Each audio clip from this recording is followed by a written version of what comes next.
Agora você abre sua Bíblia lá em Neemias. Neemias, Vinícius, mesma coisa, viu? O tempo. Neemias é um livro do Antigo Testamento, um livro histórico, capítulo 2. Neemias, capítulo 2.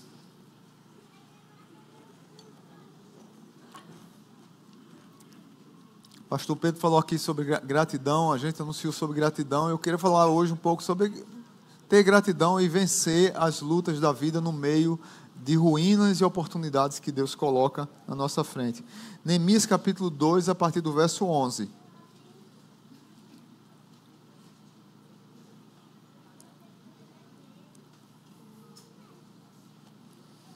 Neemias 2, você acessa o... Quem está abrindo, achou aí? Posso ler? Amém? Neemias 2, a partir do 11, diz assim: Cheguei a Jerusalém e depois de 3 dias de permanência ali, saí de noite com alguns dos meus amigos. Eu não havia contado a ninguém o que meu Deus havia posto em meu coração que eu fizesse por Jerusalém. Não levava nenhum outro animal, além daquele em quem eu estava montado.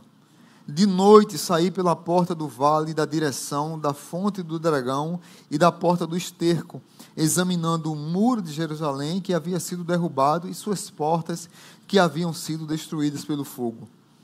Fui até a porta da fonte e do tanque do rei, mas ali não havia espaço para o meu animal passar. Por isso subi o vale ainda de noite, examinando o muro. Finalmente voltei e tornei a entrar pela porta do vale. Os oficiais não sabiam aonde eu tinha ido ou o que eu estava fazendo, pois até então eu não tinha dito nada aos judeus, aos sacerdotes, aos nobres, aos oficiais e aos outros que iriam realizar a obra. Então eu lhes disse: vejam a situação terrível que estamos. Jerusalém está em ruínas e suas portas foram destruídas pelo fogo. Venham! Vamos reconstruir os muros de Jerusalém para que não fiquemos mais nessa situação humilhante. Também lhes contei como Deus tinha sido bondoso comigo e o que o rei me tinha dito. E eles responderam: sim, vamos começar a reconstrução. E se encheram de coragem para a realização deste bom projeto. Quando, porém, Sambalate, o horonita, Tobias, o oficial amonita, e Gesem, o árabe, souberam disso, zombaram de nós, desprezaram-nos e perguntaram: o que vocês estão fazendo aqui? Estão se rebelando contra o rei? Eu lhes respondi: o Deus dos céus fará que sejamos bem-sucedidos. Nós, os seus servos, começaremos a reconstrução, mas no que lhes diz respeito, vocês não têm parte nem direito legal sobre Jerusalém, e em sua história não há nada de memorável que favoreça vocês. Pai, mais uma vez te agradecemos e louvamos o teu nome pelo teu cuidado. Abençoa a vida da igreja, daqueles que estão nos acompanhando pelo YouTube, que o Senhor chegue na casa de cada um, no nome de Jesus. Amém.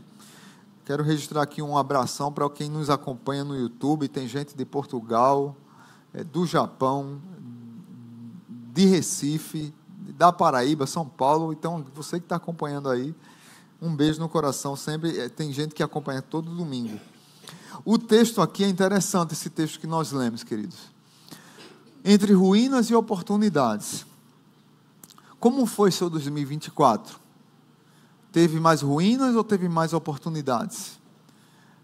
Teve só ruínas ou teve as duas coisas? Eu geralmente costumo dizer que numa situação como essa tem as duas coisas.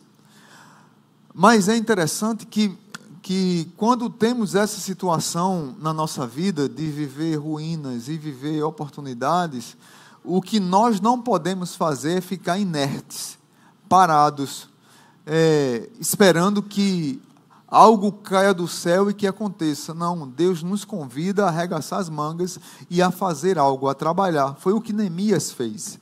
E aí eu vou explicando aqui o que foi que aconteceu com ele. Mas no mundo, geralmente alguns estudiosos, sociólogos, dizem que há 3 tipos de pessoas. há aqueles que não sabem o que está acontecendo, que a banda passa, a banda da música Chico Buarque, a banda passa para um lado, passa para o outro, e a pessoa não sabe o que é que está fazendo, fica à toa na vida, vendo o amor chamar para ver a banda passar, e não sabe o que está acontecendo. Como uma outra música de Chico Buarque chamada Carolina, que diz: o tempo passou na janela e só Carolina não viu. Passou tudo na minha frente, eu não vi, não percebi nada. Tem um outro grupo de pessoas que são aqueles que assistem apenas o que está acontecendo. Só faz ver. Só faz ver. A vida é como um desfile e eu estou ali assistindo tudo. Mas tem um terceiro grupo, e é o grupo que eu quero insistir aqui para que você faça parte desse grupo. São um grupo daqueles que fazem as coisas acontecerem. As pessoas que arregaçam as mangas, vê a situação, está tudo em ruínas, não vai dar certo, a gente não vai conseguir sair dessa situação, os muros caíram, estão derrubados, a invasão chegou, o fogo chegou, entulho, pedra, pau, tudo ao pique, tudo ali, não vai dar certo. Mas você arregaça as mangas e diz: vai dar certo, porque Deus é conosco. Foi o que Neemias fez. E aí eu queria dividir em 3 partes. Eu peço para que você fique com a Bíblia aberta, que a gente vai ler alguns textos. A ruína nos acomoda. A ruína nos deixa acomodados. E você vai entender por quê. Enquanto a oportunidade nos motiva. O verso 17, Neemias diz assim: então lhes disse: vejam a situação terrível em que estamos. Jerusalém está em ruínas e suas portas foram derrubadas pelo fogo. Venham, vamos reconstruir os muros.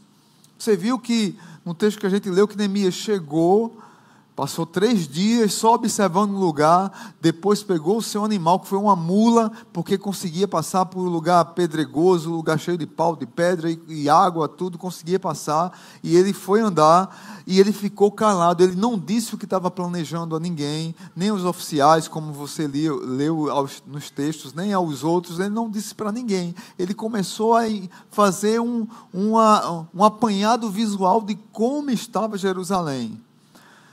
E aí ele percebeu que o povo estava acomodado. O povo havia se acomodado com aquela situação. E aí você vai entender por que o povo estava acomodado. O povo havia voltado do cativeiro babilônico, já fazia 100 anos.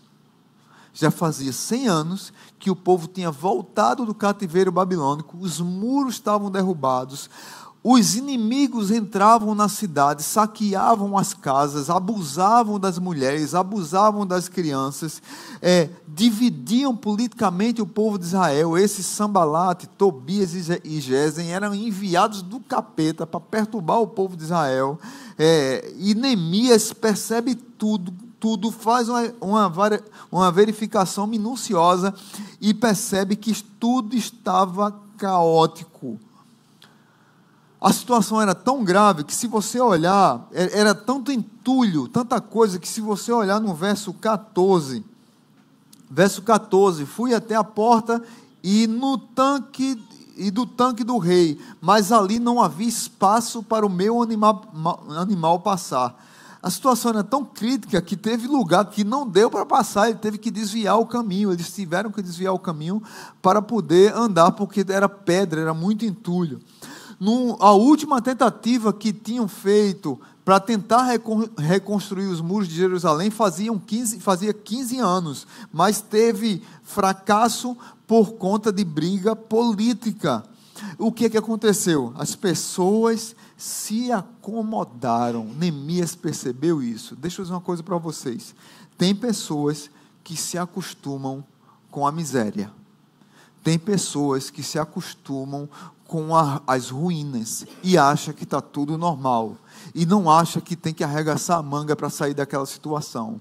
Eu lembro de uma coisa que minha mãe me dizia para a gente quando a gente era muito pequeno, marcou um pouco a minha vida, um pouco não, muito. Como a maioria aqui sabe, eu vim de uma situação muito miserável, de miséria mesmo, de abrir a geladeira e só ter água em casa, e a gente ir procurar cana-de-açúcar, que tinha uma usina perto para chupar cana, para passar fome, comer manga espada inchada com sal. Quem gosta de manga espada inchada com sal? Olha aí, tem a turma aí do meu time aí. A gente corria atrás de manga inchada com sal. E um amigo, um professor meu do seminário, dizia que manga foi a fruta que seduziu Eva, porque é bonita, cheirosa, gostosa e bem vista aos olhos. E aí seduz, né? O professor meu dizia isso, né? Brincando. Ele é americano, chegou aqui, viu manga, ficou doido, se apaixonou. Então, a gente vivia numa vida muito miserável lá em casa. E eu lembro que mãe dizia uma coisa para a gente: vocês podem ser... Porque a gente tinha a hora certa de tomar banho, aquela coisa toda, cada um arrumar suas coisas. Embora que eu sou meio bagunçado de arrumação. Mas ela dizia sempre para a gente: nós somos pobres, nós somos miseráveis, mas nós não precisamos ser sujos. E ela dizia isso direto, gente. Isso marcava-me. Eu posso ser pobre, mas eu tenho que ser limpo. O que aconteceu aqui é que essa turma se acostumou a viver na miséria e achava que aquilo ali era o que tinha para a vida deles. Mas não era isso que Deus queria para a vida deles. Não era isso que Neemias queria para a vida deles. Talvez a situação fosse difícil, as ruínas fossem grandes, as lutas fossem maiores. E eram grandes, porque quando você olhava para cada pedaço de pedra daquele, era difícil. Vai ser difícil reconstruir esses muros. Só para vocês terem uma ideia, eu vou trazer aqui em tamanhos. O muro tinha 12 metros de altura. 7 metros de largura e precisava de 500 metros de perímetros para ser reconstruído. Era essa a realidade. Havia muitas pedras pesadas, muitos entulhos, a liderança era dividida. Esse Sambalate, esse trio parada dura aqui, Sambalate, Tobias e Gesem e alguns outros, bagunçou com a mentalidade política do povo de Israel. Então eles se acostumaram naqueles 100 anos com aquela miséria e achavam que tinham que viver daquele jeito para a vida toda. Neemias chega, faz a varredura, vê os montões e diz: olha, isso aqui tem se tornado algo natural para vocês, mas isso aqui não deve ser a nossa vida. E aí eu quero trazer para a minha vida espiritual, para a sua, para o seu casamento, para o seu relacionamento com Deus, seu relacionamento com a igreja, a sua própria vida, seu relacionamento no trabalho, no casamento, no noivado, não sei. Às vezes a gente se acostuma numa coisa medíocre, numa vida medíocre. E a gente não avança, não evolui, não cresce, porque acha que isso aqui é o que tem para a gente, é o que tem para hoje e é o que vai ter para a vida toda, mas não precisa ser assim. Hoje a realidade é essa, mas para o futuro eu vou arregaçar as mangas e eu vou caminhar para passar dessa situação. Porque Neemias confronta o povo. Neemias faz uma oração no capítulo 1, e aí um exercício para você fazer hoje à tarde. Leia o 1º capítulo e depois leia o 3º também. Você leu quase todo o 2º, mas leia os 3 primeiros capítulos para você ver o que é que aconteceu.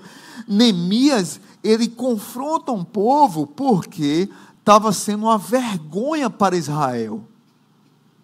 Olha, as mulheres de vocês estão vulneráveis, as crianças estão vulneráveis, os muros estão abertos, o inimigo chega a hora que ele quer, entra de todo jeito e faz o escarcéu aqui nas nossas casas, leva os nossos mantimentos e nós achamos que isso está normal, gente. Parece o cenário apocalíptico daquele livro A Estrada de Cormac McCarthy. Parece que está tudo destruído e a gente vai deixando as coisas acontecerem e não é para ser assim. A grande lição que precisamos aprender aqui é que se os nossos olhos não se moverem da acomodação para a motivação, nós não conseguiremos mudar a nossa realidade. Já citei aqui uma frase de George Bernard Shaw que o homem precisa mudar a mente, e aquele que não consegue mudar a própria mente acaba não mudando coisa nenhuma. E nós precisamos olhar para as ruínas da nossa vida, saber que elas acontecem, termos gratidão a Deus, mas não ficarmos acomodados nela. Nós precisamos de motivação para avançar e superar isso. Foi isso que Neemias foi ali para fazer, para incentivar aquele povo a sair daquela realidade. E aí ele faz isso. E aí eu sigo para a segunda lição. A ruína traz para nós descrença, mas as oportunidades nos traz fé e coragem. Verso 18, veja comigo o verso 18. Também lhes contei como Deus tinha sido bondoso comigo e o que o rei me tinha dito. E eles responderam, animados, sim, vamos começar a reconstrução. E se encheram de coragem para a realização desse bom projeto. Eu sou apaixonado por esse texto. E se encheram de coragem, encheram a boca, encheram de coragem para a realização desse projeto. Vamos ler juntos? Se encheram de coragem para a realização desse bom projeto. De novo, e se encheram de coragem para a realização desse bom projeto. Nós precisamos nos encher de coragem no meio das ruínas. Nos encher da fé que Deus nos traz no meio das ruínas. Porque senão a gente vai ficar acomodado e vai ficar descrente. Essa segunda oportunidade que Neemias destaca aqui para o povo tem a ver com que Deus está fazendo entre eles. Neemias começa o verso 18 dizendo que Deus era bondoso com eles. Se você for para o capítulo 1, você vai ver em todo o livro de Neemias falando que a graça de Deus estava sobre Neemias, que o Deus bondoso estava sobre Neemias. Mas o que foi que aconteceu no capítulo 1? No capítulo 1, Neemias estava tudo bem. Neemias morava na Pérsia, trabalhava lá, cresceu lá, viveu lá, estava tudo bem, morava na casa do rei, era copeiro do rei, um homem de confiança, aquele que comia o alimento do rei antes do rei comer, porque se tivesse envenenado, Neemias que morria. Era um homem de confiança do rei.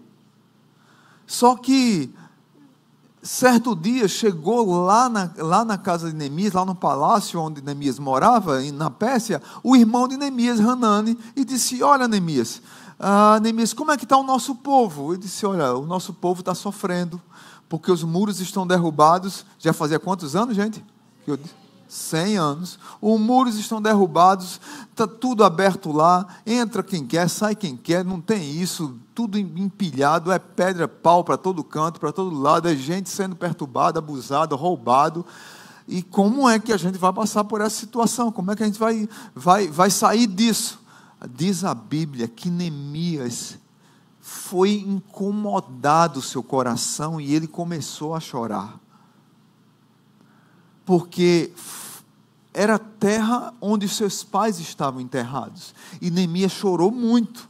Mas Neemias, ele não apenas chorou. Neemias, ele chorou e orou. E ele orou durante 4 meses, diz a Bíblia. E nesses 4 meses, Neemias não apenas chorou e orou. Ele chorou, orou e ele sabia o que queria. Ele escreveu um projeto. O que é que eu preciso para sair dessa situação? O que é que meu povo precisa para sair dessa situação? Certo dia, depois de um tempo, depois desses 4 meses, está Neemias triste ainda, porque o semblante de Neemias ficou triste, e ele ficou triste na frente do rei, e o rei perguntou para ele: por que você está triste? Neemias ficou com medo. Poxa, o rei pode achar que eu estou triste por causa dele, alguma coisa assim. Neemias disse: como é que eu não ficaria triste se o lugar que os meus antepassados estão enterrados está em ruínas? Jerusalém está em ruínas, meu rei. Meu povo está sofrendo, já faz muito tempo, e se acostumaram com isso. Eu preciso dar um jeito. E o rei disse: o que é que eu posso fazer para lhe ajudar, Neemias? Neemias, achando que o rei ia ficar chateado, porque ele estava com medo, triste, e o rei disse: eu quero lhe ajudar, como é que eu posso lhe ajudar? Aí Neemias tinha escrevido um projeto, tirou o projeto do bolso, aí disse assim: meu rei, eu preciso de madeira, eu preciso de dinheiro, eu preciso de cavalos, eu preciso de segurança, eu preciso de passaporte, porque eu vou atravessar alguns países, estou traduzindo passaporte, mas era que ele pediu cartas para outros reis, para ele poder passar de cidade em cidade, de país em país, até chegar lá em Israel. Eu preciso disso. O rei disse, e preciso de um tempo, uma licença prêmio, para poder ajudar a resolver. O rei acertou com ele um tempo, deu tudo, diz a Bíblia que o rei deu tudo o que Neemias pediu. A boa mão do Senhor está com pessoas que não querem viver em ruínas. Neemias não queria ver o povo em ruínas. E aí o rei deu a licença, ele chegou lá em Israel. Quando chegou lá em Israel, convocou o povo como eu disse, convocou o povo, que já chega no capítulo 12 que eu li, convocou o povo e saiu conhecendo a realidade e motivou o povo a ter coragem para enfrentar aquela situação. A boa mão de Deus estava com Neemias, e Neemias enfrentou aquela situação com coragem e com fé. Nós, irmãos, precisamos fazer a transição da descrença para a fé, da descrença para a coragem. Eu não sei como é que está a sua vida. Muitas vezes as pessoas nem sonham mais, nem creem mais em que Deus pode fazer um milagre, nem creem mais que a situação pode mudar. Não, a situação está tão difícil, tão arruinada. Imagina a situação lá no Rio Grande do Sul, quantas pessoas morreram, se as pessoas não se ajudassem, se o Brasil não se mobilizasse, tanta gente se mobilizasse, como é que estaria aquela situação, aquelas pessoas? Mas as pessoas tiveram fé, creram, se uniram e avançaram. Nós não precisamos viver na descrença e na miséria. Nós podemos ter coragem e fé e avançar. Você tem sonhos? Você acredita que Deus ainda pode realizar seus sonhos? E que Deus está com você, que a boa mão de Deus está com você? Nós precisamos enxergar e crer e viver por fé e não por vista. Quando a gente fica focado só no que a gente vê, e quando a gente vê está difícil demais e só ruínas, a gente não consegue superar. A descrença cresce demais, está difícil demais, não vamos chegar, não vamos conseguir. Aprenda com Neemias a ter coragem. E terceiro e último, só recapitulando, o primeiro foi qual? Da acomodação para vou recapitular aqui. Da acomodação para a motivação, o segundo. Da descrença para a fé e coragem, e terceiro e último, do medo para a perseverança. A ruína nos amedronta, mas a oportunidade que Deus dá nos traz perseverança. Veja comigo o verso 19 e 20. Quando, porém, Sambalate, o horonita, Tobias, o oficial amonita, e Gesem, o árabe, souberam disso, zombaram de nós. Mas eles não só zombaram, eles desprezaram-nos. E ainda perguntaram, o que vocês estão fazendo? Vocês estão se rebelando contra o rei? E aí guarda no coração o que Neemias disse. Eu respondi, o Deus dos céus fará que sejamos bem-sucedidos. Amém? Vamos dizer juntos, o Deus do céu fará que sejamos bem-sucedidos. De novo, o Deus do céu fará que sejamos bem-sucedidos. O Deus do céu fará que sejamos bem-sucedidos. Neemias continua e diz assim, nós, os seus servos, começaremos a reconstrução.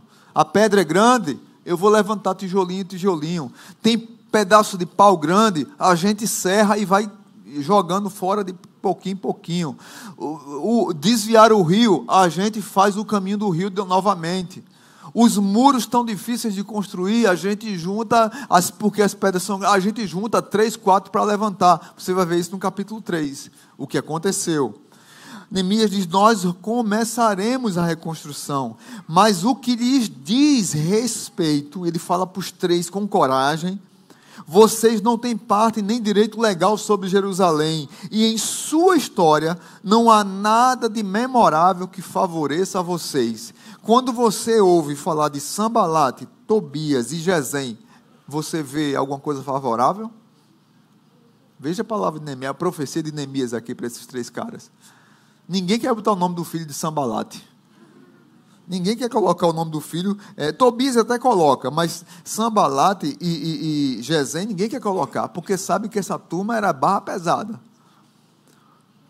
E a memória deles não é boa.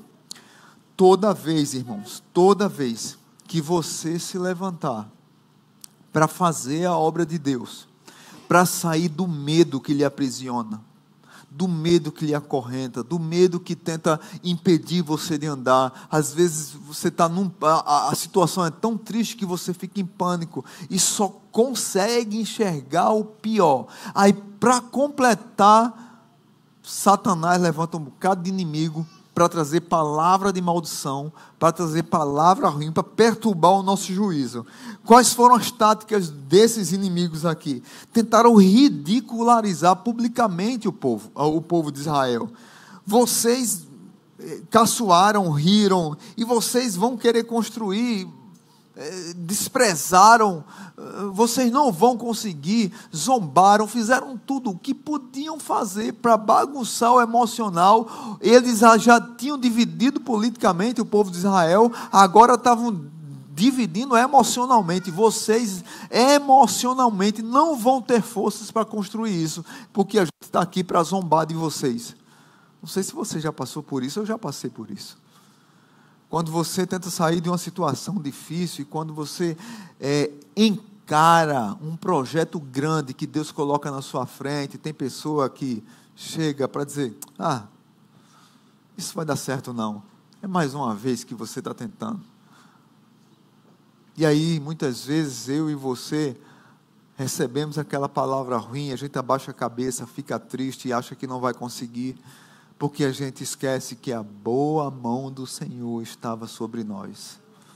Porque a gente esquece que nós faremos, porque o Deus dos céus fará que sejamos bem-sucedidos.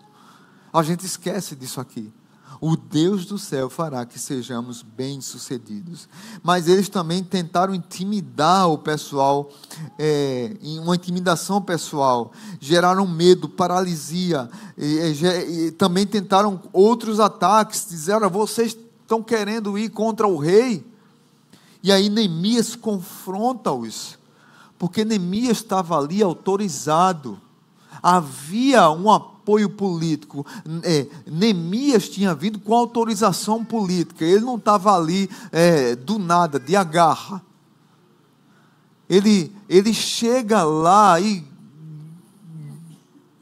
convoca o povo com a boca de ferro, com fonoclama, vamos reconstruir, vamos avançar, nós vamos conseguir, arregaça as mangas, se encoraje, vamos ter fé, não tenhamos medo. Neemias confronta o povo dele, para que o povo dele tenha coragem de sair daquela situação.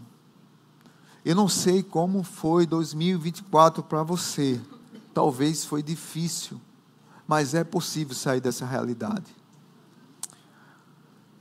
Segunda Guerra Mundial, Winston Churchill, primeiro-ministro da Inglaterra, gosto demais de Churchill, tenho alguns livros sobre a vida, algumas biografias dele, já assisti vários filmes sobre ele, tem vários filmes sobre Winston Churchill, você pode assistir nos streams aí.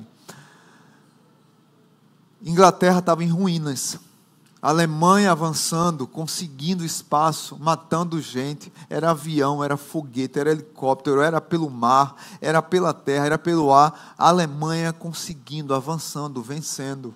O povo da Inglaterra estava desesperado, com medo, o que é que vai acontecer?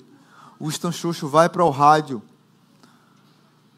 e no rádio, que era a maneira como ele poderia falar, o rádio e os fonoclamas espalhados na cidade, ele diz essa frase: nós não falharemos, iremos até o fim, nós lutaremos na França, nos mares e oceanos, lutaremos com crescente confiança e crescente força no ar, defenderemos nossa ilha, qualquer que seja o custo, nós nunca nos renderemos. Isso aqui era alguma coisa que estava no coração dele, e ele falava direto para o povo: nós nunca nos renderemos.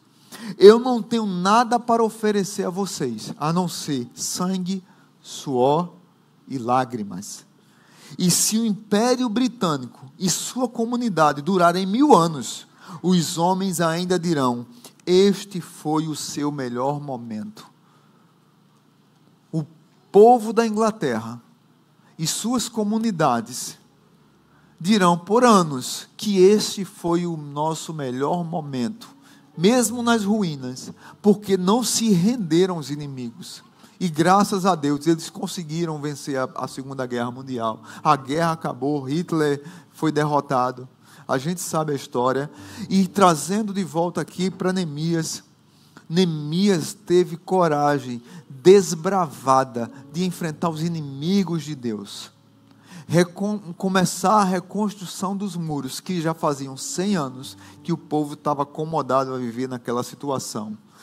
Por isso que eu quero voltar a dizer para você, não sei como foi seu 2024, se foi de ruínas e de oportunidades, mas eu quero dizer para você, tenha um coração grato a Deus, mas não tenha apenas um coração grato a Deus. Ore como Neemias, chore como Neemias, escreva um projeto como Neemias e corra atrás, porque o Rei dos Reis, Senhor dos Senhores está contigo. A boa mão dele está com você para executar os projetos que ele colocou no seu coração. E que 2025 seja um ano que você aproveite as oportunidades que Deus dá para você, para que você possa avançar de graça em graça, de glória em glória, para a honra e glória do Senhor. Ruínas nos leva à acomodação, nos leva à descrença e nos leva ao medo. As oportunidades de Deus nos motiva, nos traz fé e coragem e nos traz perseverança. Então que nós possamos nos encorajar no Senhor, na força do seu poder, para a honra e glória dele mesmo. Amém? Quem você pode abraçar aí, dê um abraço e diga assim: coragem. Agora diga coragem com força, assim. Com força, coragem, igual a um soldado. Amém? Vamos orar, queridos. Pai bendito, nós te louvamos. Te louvamos pelo encorajamento que esse texto nos traz. Saber que o Senhor está conosco no meio das nossas lutas e das nossas ruínas. Nós pedimos para que o Senhor abençoe ricamente a tua igreja. Cada um aqui com sua história, com suas lutas, com seus medos, com as suas dificuldades. Que o Senhor renove a fé, a coragem, a crença, renove a motivação, em que os amados, que nós juntos possamos encarar um novo ano, dizer assim: seja bem ido 2024, mas seja bem-vindo 2025. Eu vou te encarar de frente, porque eu estou com o Senhor e a boa mão do Senhor está comigo. E se a boa mão do Senhor está comigo, os projetos de Deus serão concretizados na nossa vida. Pai, muito obrigado por tudo que o Senhor tem feito por nós. Nos dá um restante de final de ano abençoado e o ano que vem também abençoado pelo Senhor. Que o amor de Deus o Pai, que a graça maravilhosa de Jesus e que a comunhão do Espírito nos acompanhe. No nome de Jesus. Amém, amém, amém.